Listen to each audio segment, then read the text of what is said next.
Welcome, fellow storm riders. You are officially a rider on the Hypnotic Storm. This is Chris Thompson, and welcome to session number 41 of Brain Software with Dr. Mike Mandel. He's been called a human library, the worst underachiever in the Toronto school system's history, and he once spent the night in a bomb shelter. All true, of course, Chris. Welcome, everybody, once again from the very epicenter of the center of the verve of the nexus of the... Well, we're in Toronto anyway, and we're glad to be here. We have another course coming up at the end of November Chris will be telling you about, but this is us broadcasting, podcasting to the entire planet and beyond if the aliens are listening to us. Yes. And we are the riders on the Hypnotic Storm that is raging worldwide for dominance, a battle that we are winning. Yes. Now, I have to interrupt you because you totally screwed up my script and you came in before I had a chance to say, please welcome to our program the world's most glanative hypnotic storm rider, Dr. Mike Mandel. Yes, riding the very glan of the storm. Glad to be here, Chris. Out of order intros. Out of order, it doesn't matter. Welcome to the Chris and Jeff Show. We can't say we'll edit that out. We'll say we'll change the order in editing. Yeah, we'll change the order in the editing studio. So talk to me, buddy. Oh, man, there's so much going on. You and I had a really good conversation about people and their priorities in life and how oftentimes people get stuck into this, I'll call it a trap because I think that's an accurate way to portray it, where their job defines their persona. Now, language police, is it an accurate way to portray it, or is it an accurate representation, or is it an accurate description of their situation? I have no idea which one's correct. I think it's an accurate description. Okay, accurate description. So what is the issue? What are people falling into the trap of? Maybe put it in your own words. Let's talk a bit about how we can help people solve this major problem in satisfaction. It is a major problem. I've been asked to do a corporate keynote on work and life balance by one of my agents, and this is something I spoke on fairly extensively when I was the relationship guy on CBC television for a couple of seasons on the Stephen and Chris show. And what we're running into more and more is people who have lost the focus of the point of their life. And some of you really need to hear this. And I know, Chris, this is something that's near and dear to your heart because you made the big jump from the corporate world, the banking world, and have now dropped something on your desk as I'm talking to you. And, that's okay. Keep going. Okay. And you will edit that out. And Chris has made the transition to doing pretty well what he wants. Now, we have sort of fallen afoul of a couple of people by talking about similar things in a previous podcast where it almost sounded as though we were saying, get out there and quit your job. That's what you should all do. Well, no, of course not. The problem is lack of balance in a lot of people's lives where they have lost track of the fact that your work is so you can have a good life.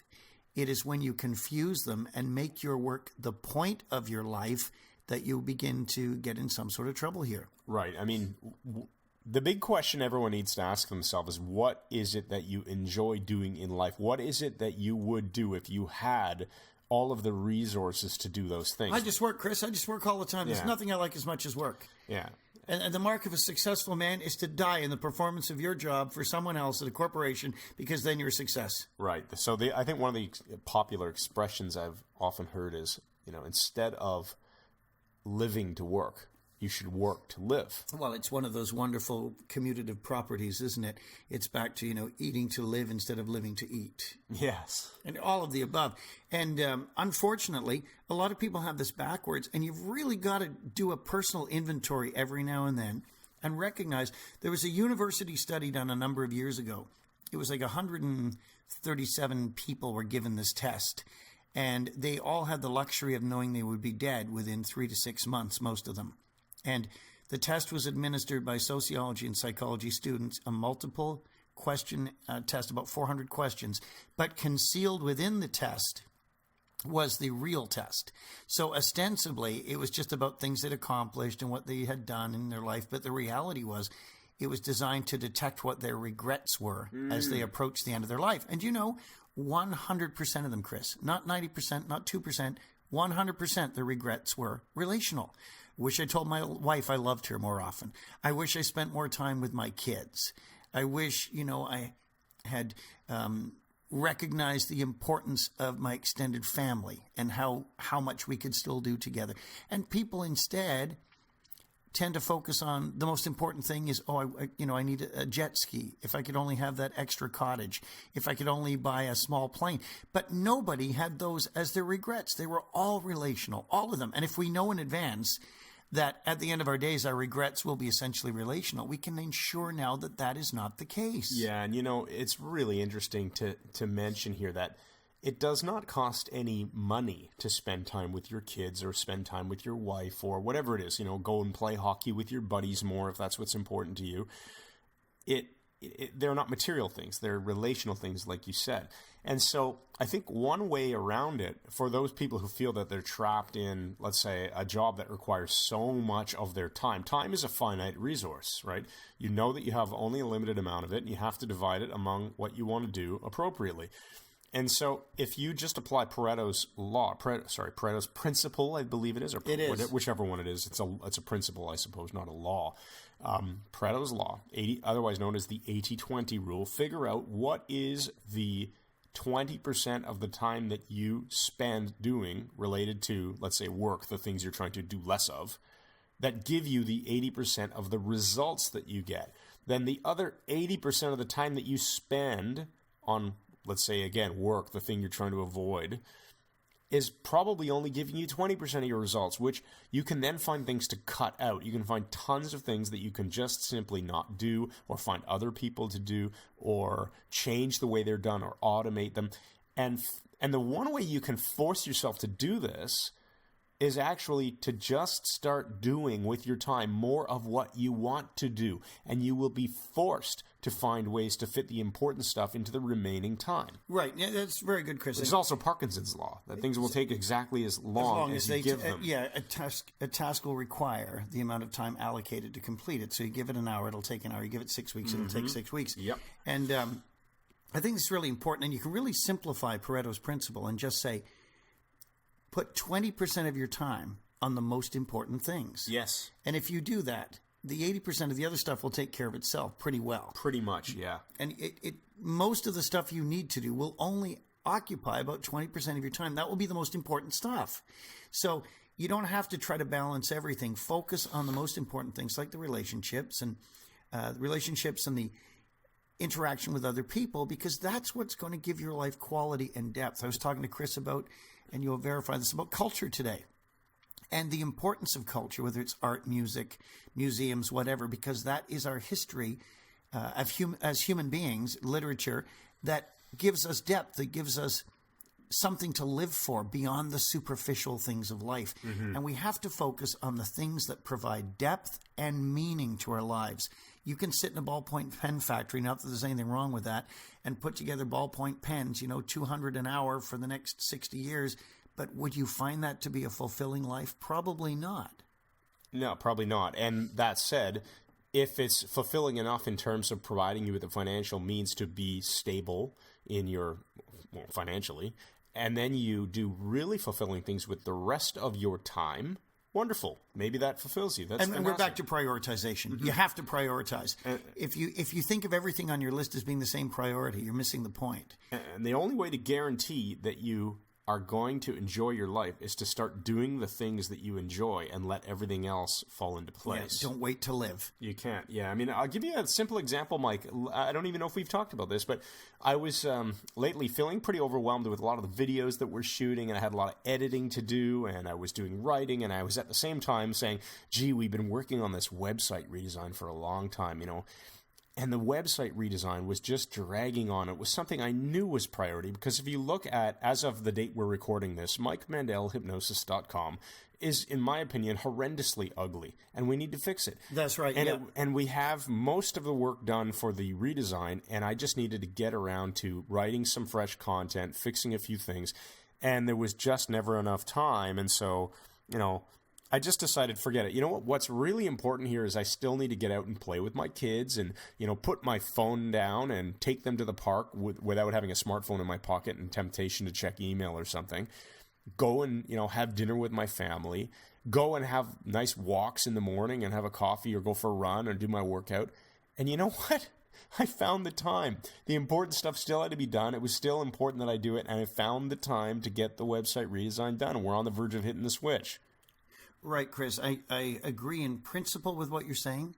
But isn't the real issue here that there's people out there who aren't walking their kids, they aren't working on websites, and they'd love to have sheets of paper to write prioritized lists on, but they haven't even got the time to go out and buy the list paper because their lives are so overwhelmed. And my question to you is, what are you prepared to do about it right now so that they can get list paper? I am prepared to continue this podcast and deliver those people the free and excellent information that we so glandatively deliver Bang in a on, consistent Christopher. way. Well spoken. What's Right. next? All right, let's move on from that topic, but think about, maybe we can have an empowering question around it.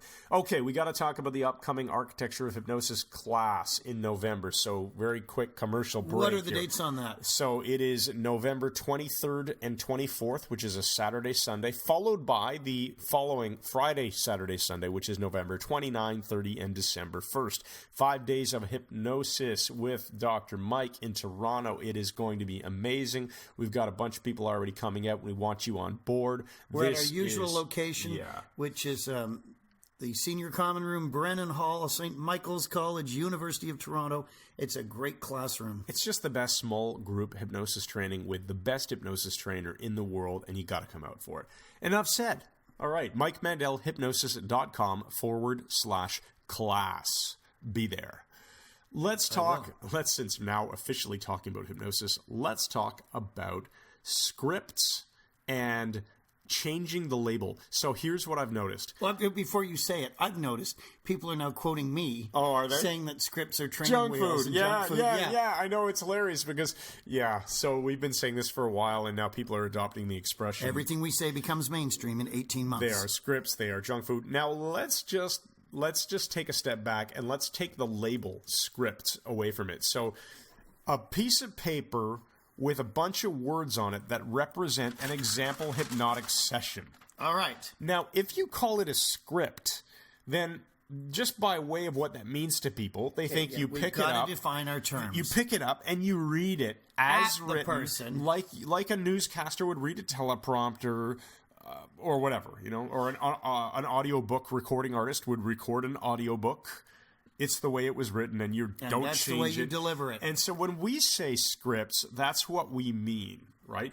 Oftentimes, as I'm noticing, you have different definitions for things, and people will say scripts can be really helpful when you're first learning hypnosis because they serve as good material for you to read in the privacy of your own home when you're not working with a client, or you can start by reading them directly and then ad lib as you go, which I don't agree with, by the way. I don't think you should ever read a script at a subject, and I know you with me on that.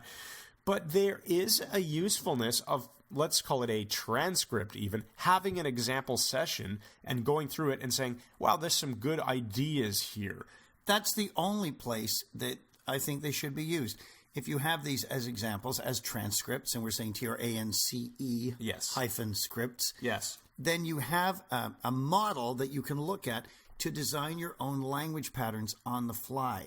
And it's okay if you want to read these things and saturate your brain with them so that you're still generating language on the fly. Because if you're reading a script as written, you are no longer interacting with a human being in a psychotherapeutic or other psychodynamic relational loop. Instead, you have become the old style 40s hypnosis test phonograph record that you turn on and play, hit play on a tape and watch it do its magic work or not. No, you are in a relationship with someone, and the very nature of scripts, it goes against that, and it forces you to go by something written despite what you are getting in feedback, biofeedback from the person in front of you. So as an example, Chris, as something to learn from, I think that's a great idea, but you would never read it at someone. In fact, Dr. Corydon Hammond has an excellent book on hypnotic scripts or metaphors, I think it's called. The big red one. Yeah, I've got it. Big red book, we call it.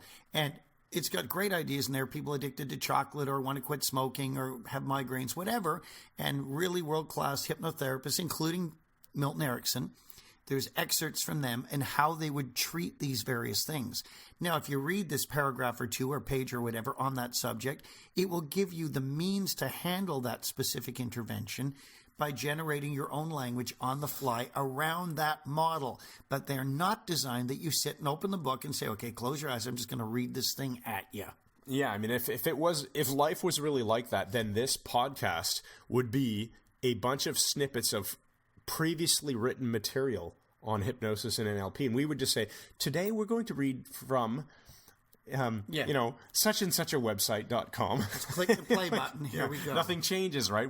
You make everything your own. How does this relate to the podcast where you talked about building your schema? Oh, well, reading schema examples. is base knowledge that is required for a specific task. So if you want to design an airplane, you have to have the schema to do so. You have to have studied the subject, understand aerodynamics and all of these different things in order to design an airplane if you want it to fly. You need schema for different subjects. If you want to write poetry, sure, you might be able to just write it on the fly off the top of your head and do something amazing with it. But if you study the ins and outs of poetry and all the things you have to learn, that's even better, because by learning all of these things, you build your schema in poetry. The poetic skills you will develop will be far better because you'll have something to draw from. Likewise with hypnosis, transcripts, scripts, etc. The more you study, the more you build your schema as a human being. The more you attend art galleries and go to music festivals and read poetry and literature and turn off the TV, the more you will create a schema that you can draw from, so that your hypnotic work will be glanative beyond belief, whether or not you're generating words on the fly.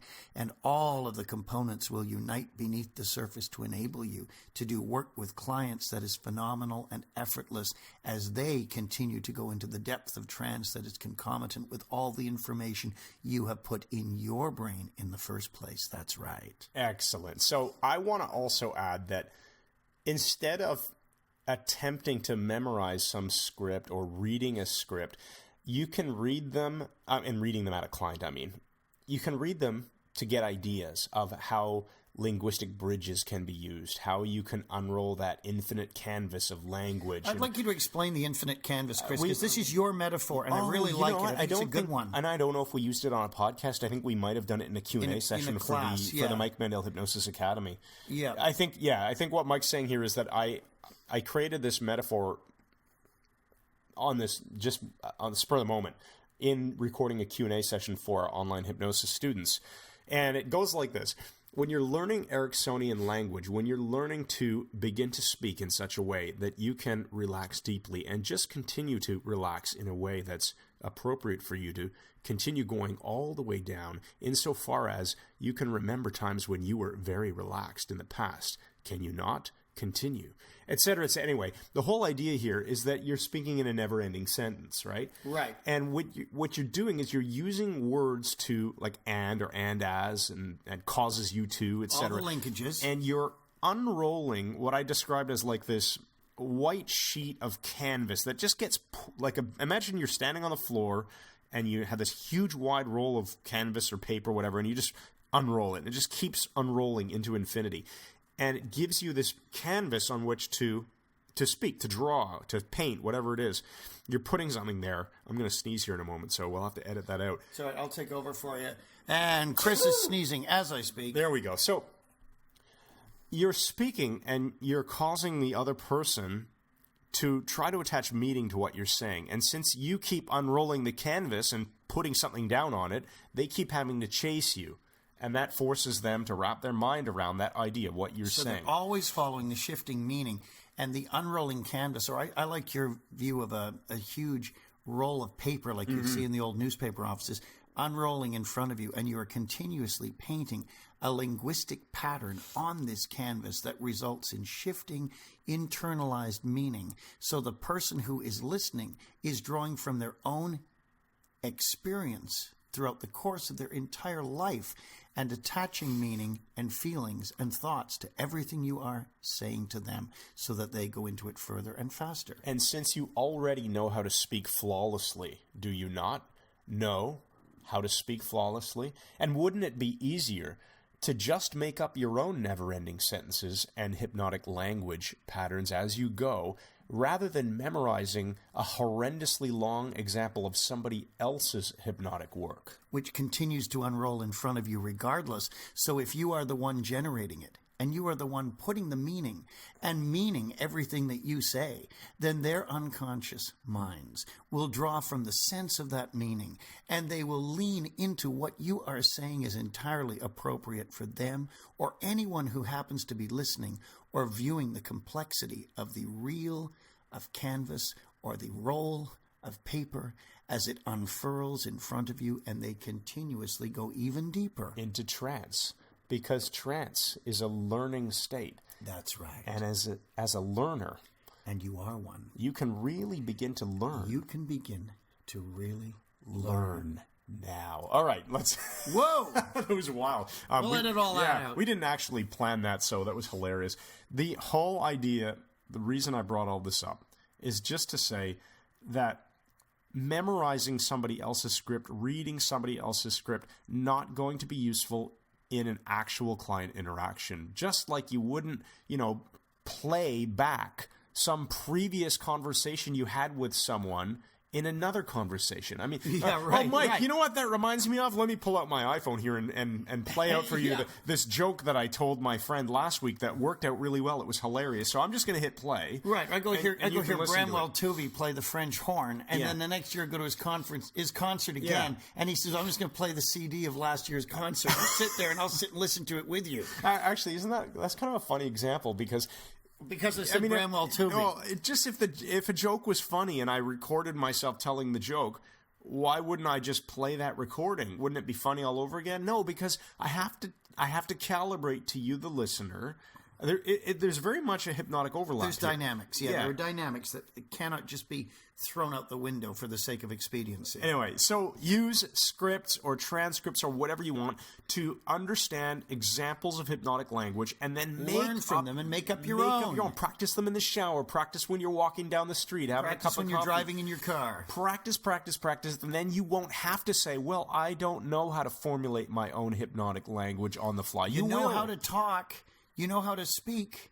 And so language is an unconscious task. Yeah. Install the language generator through practice. You'll find that you will learn very quickly how to apply it. And if you really want to learn this stuff fast, go to MikeMandelHypnosis.com/academy. Learn from the best. Yeah.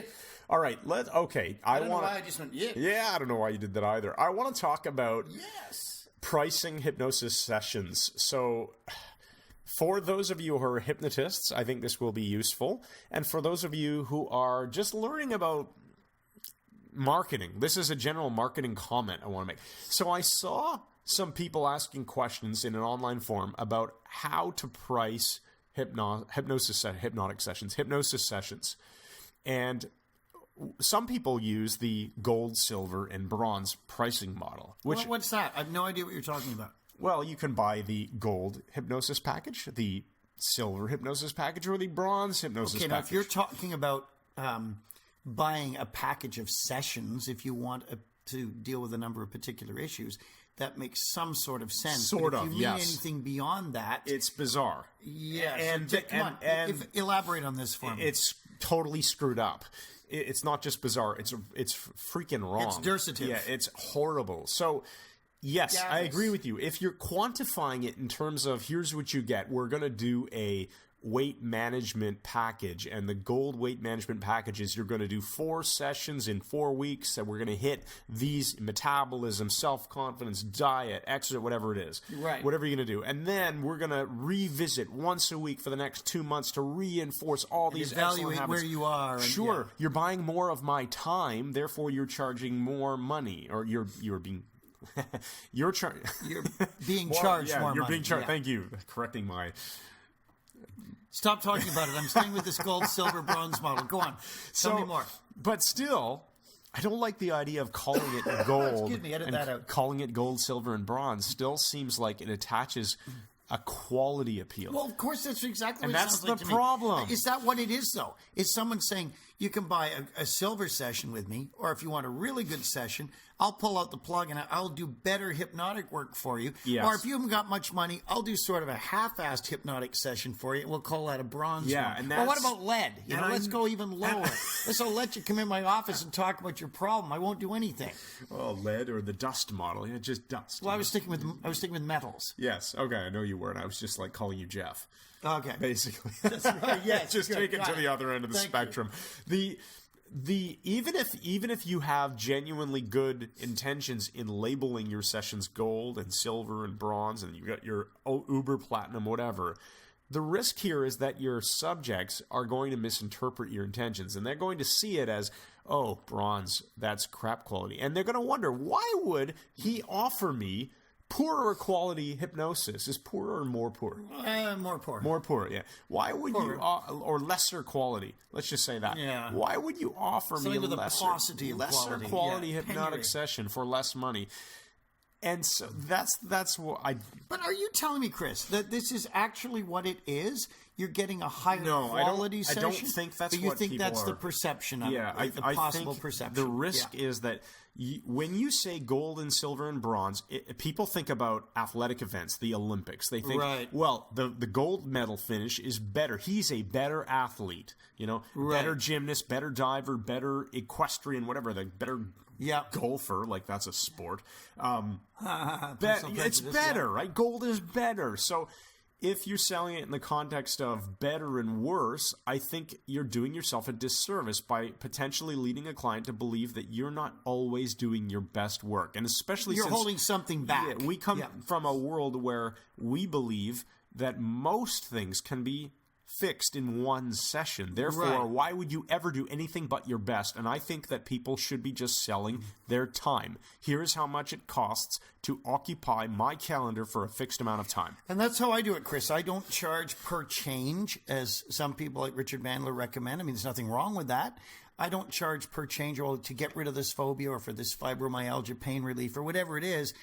I charge entirely for my time because I'm not a therapist. I'm an unconscious coach. I'm an agent of unconscious change. I'm an educator. Yeah. And I teach people how to walk out of the maze, the labyrinth where they are trapped, whether it's pain or anxiety or stress, or they just want to be a better person and have a better life.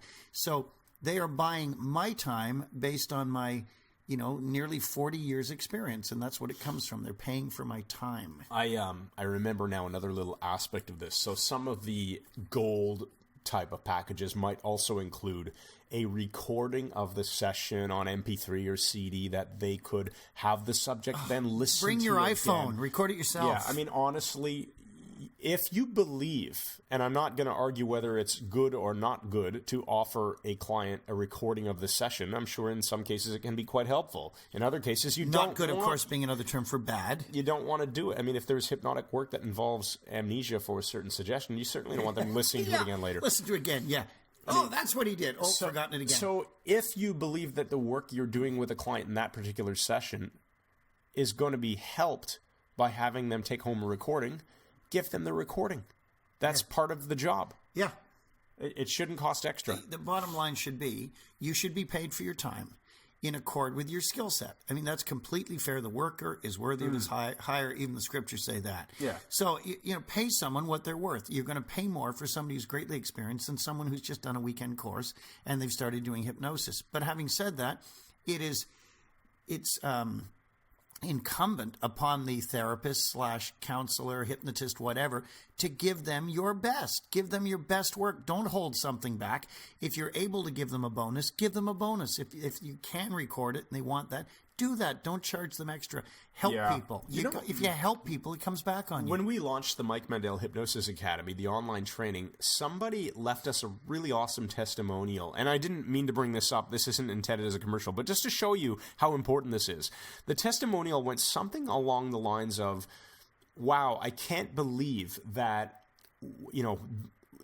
everything is in one monthly price. There is no upsell. I didn't sign up and then get offered, would you like to also buy these extra bonus sessions that come along? Click, and now for only $39 more, you can have this. No. Right, it was all there.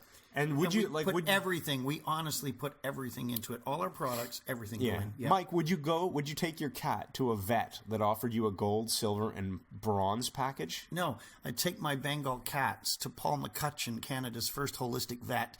He's in his 70s, and he's probably the best veterinarian on the planet. And he drives a Tesla. He drives a Tesla. He's expensive as hell, and he's a phenomenal vet. That's why I take him there. Yeah, not because you think, I'll save some money and buy the bronze package from Paul. Yeah. Yeah. Not going to happen. So if he's listening, it'd be funny if he I would, instituted that. So now. I would be really, it would be funny. I'd be really curious.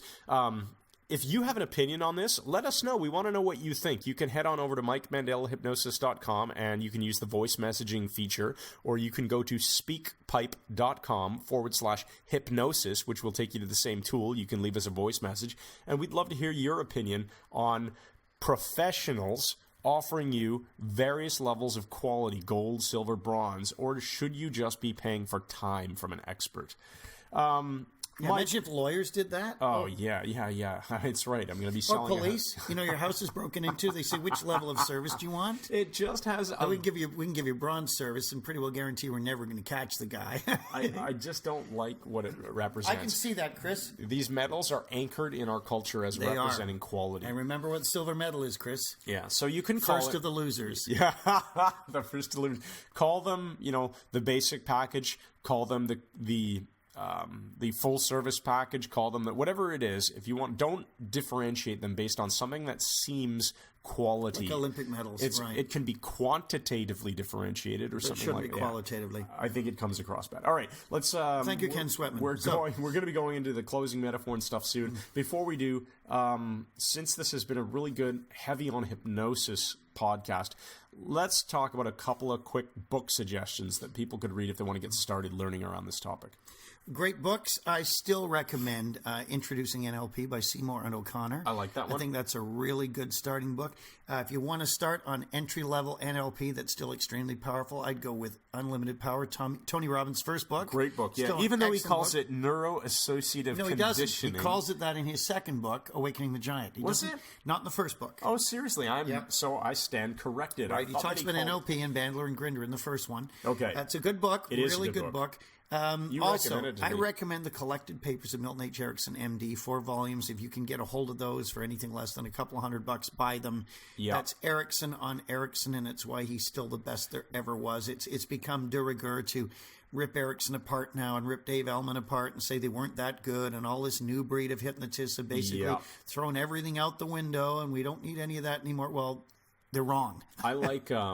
I also like Training Trances. Training Trances, yeah, that's Overdorf. I think so, yes. And I can't remember the young lady's name. Yeah, it was 2 others. It's a very good book. Very well done. It's basically a transcript of a hypnosis training. I think Igor studied with them, and that's where he got his certification. There you go. But it's a very, very good book, Training Trances. You know, another one I love, Chris, is Monsters I was and just Magical gonna say Sticks. that one. There is no such thing as hypnosis. Monsters, let's just repeat that. Monsters and Magical Sticks, subtitled, There is no such thing as hypnosis, and I think it's Terry Steele. Yeah, and I think that the sub-headline is Everything is Hypnosis. Yeah, something like that. And that Robert Anton Wilson wrote the book. foreword to that, and he's one of my favorites, as you know. In fact, if you want to know a lot about things that are related to hypnosis and NLP and psychology without actually being those things, buy any of the books by Robert Anton Wilson. Not so much his fiction, but if you pick up his books like Prometheus Rising or Quantum Psychology, they are amazing books. Wilson was just a phenomenal thinker and raised a lot of interesting questions. I believe it's in Quantum Psychology. He proves in one chapter that you have 2 heads. Proves? Yeah. Oh, that's okay. Undeniably proves. Very weird. If I knew that, I think it would freak me out. And he's Where's the one my other head? I keep waking up thinking I lost my other head. He's the one who gave me the quarter game as well, which I came up with and started using all the time. I didn't come up with it. I copied it from him. Those are great books. I mentioned if you wanted to get some methodologies for writing your own, not scripts, but transcripts, get Corridon Hammond's book on hypnotic metaphors and suggestions, just Hammond. First name is Corridon. It looks like Croydon, but it's not. Okay, so I think that's probably enough book suggestions for this one. But I do want to say, for those of you listening, if you have other questions on books or book suggestions that you want our opinion on, send us a voice message, send us an email.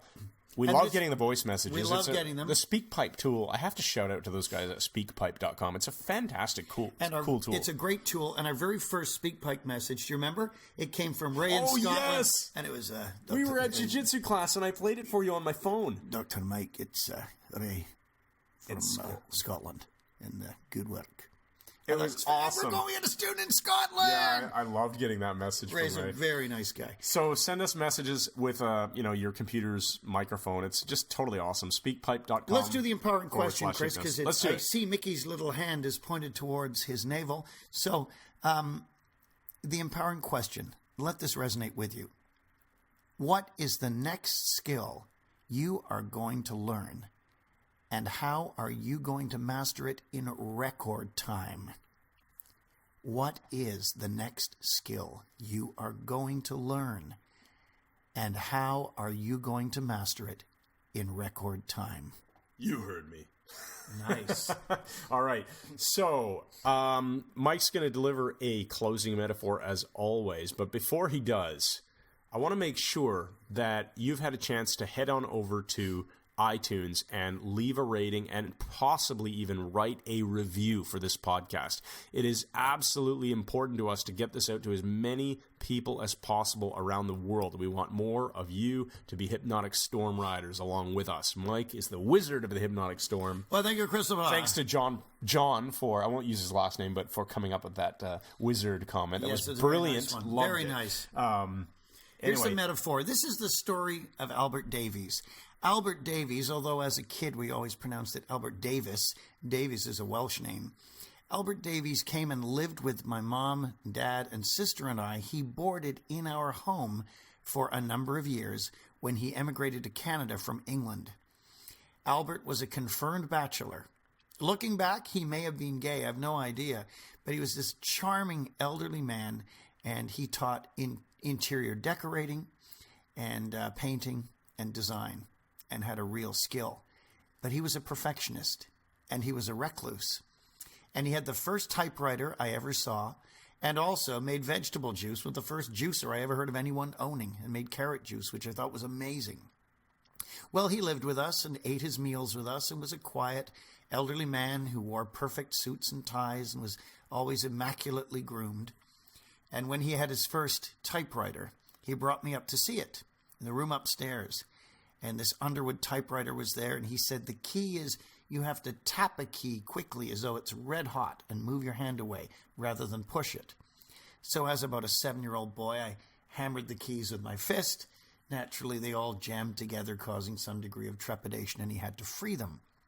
But Albert had some interesting character traits. He was the Englishman who was unflappable.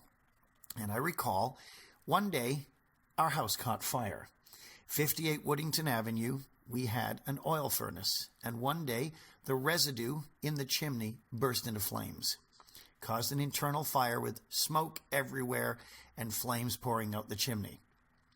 We all called the fire department, or as my dad said, gets on the telephone, call the fire brigade. Still called them the fire brigade after living in Canada for almost ever.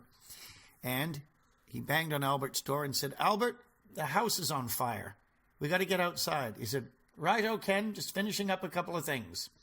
So we grabbed our belongings, went outside, and stood in the front lawn and waited for the fire brigade to show. And Albert did not come out. At which point my sister remembered the cat was still in the house. And we started panicking and crying, and my mom and dad rushed back in and located Honey, our cat, brought him out in a basket. A few moments later, my dad yelled up to the window, Albert! Come out, the bloody house is on fire. The flames were growing by now. He opened the window, he said, righto, be down in a minute, just finishing some things up. And I remembered my sister's budgie, Cindy, was still in the cage, in the house. I said, the budgie's going to burn to death. My dad ran back into the smoke, came out with a budgie in a cage, which was still conscious and quite fine. And by now the flames were growing, and we could hear the distant sirens of the fire brigade approaching. And my dad yelled, Albert! And I said, Mr. Davies is going to burn to death. He yells, Albert, come out to the house. He opened the window and he said, the house is on fire, come out. And Albert looked around and he said, am I to assume this is a conflagration of a serious nature? My dad said, Albert, we vacated the house 10 minutes ago. We've got the budgie, the goldfish, and the cat. You're the last living soul in there. He said, right, I'll be down in a moment. And about 5 minutes later, he came downstairs just as the firemen arrived. He was one of the most extreme people I ever met. And my mom got him to wallpaper our living room once with the help of my father. And Albert taught interior decorating. The wallpaper was not pre-pasted, Chris, like today. It had to be pasted with a brush. And they got it on the walls. It looked fantastic. Took a couple of hours. My dad went, that's great, Albert, thanks. And he stood there just staring at it. Albert, just looking. My dad said, Albert? He just kept looking at it. And he said, no, I don't like it. And I said, what do you mean? He said, no, the whole bloody lot's coming down. I just grabbed the sheets of paper and started ripping them off the wall again. Spent ages, put them up again. Tore it down again. Put it up again. It's the third time. Ken said, Albert, this has got to be right. I said, no, it's not straight. The bloody lot's coming down. Tore it down again. My mom said, I don't care this time if it's upside down or pasted the wrong way to the wall. It's staying up. So Albert gave in to my mother, and the wallpaper stayed up after the fourth application. True story. All right, everybody. This has been Brain Software with Dr. Mike Mandel, episode number 41. I'm Chris Thompson, and I want to invite you to head on over to MikeMandelHypnosis.com/class to check out the November hypnosis class that's coming up here in Toronto.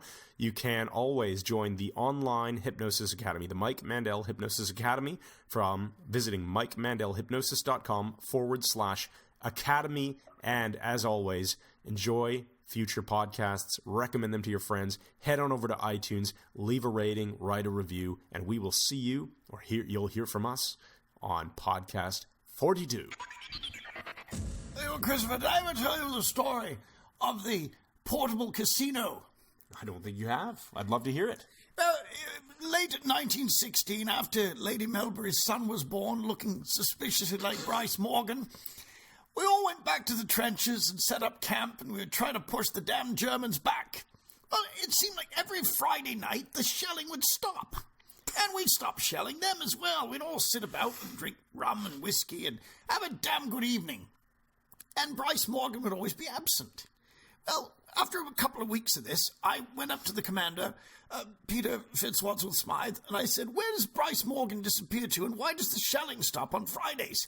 He said, oh, he nips across through the barbed wire. There's a spot there the Germans have cut to let him through.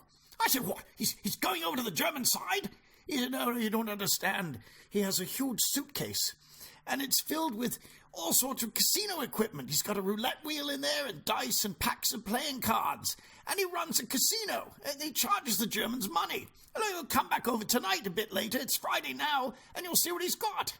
Well, surely about an hour and a half later, the shelling resumed, and we knew he was on his way back. And he nipped through the wire, all happy and grinning, and he opened up the suitcase, and he had casino equipment in it, and also big wads of cash that he'd won from the Germans. I thought, what a wonderful arrangement. He was doing this every week. Well, of course, about 3 weeks later, he caught that damnable Spanish flu and was laid out with it.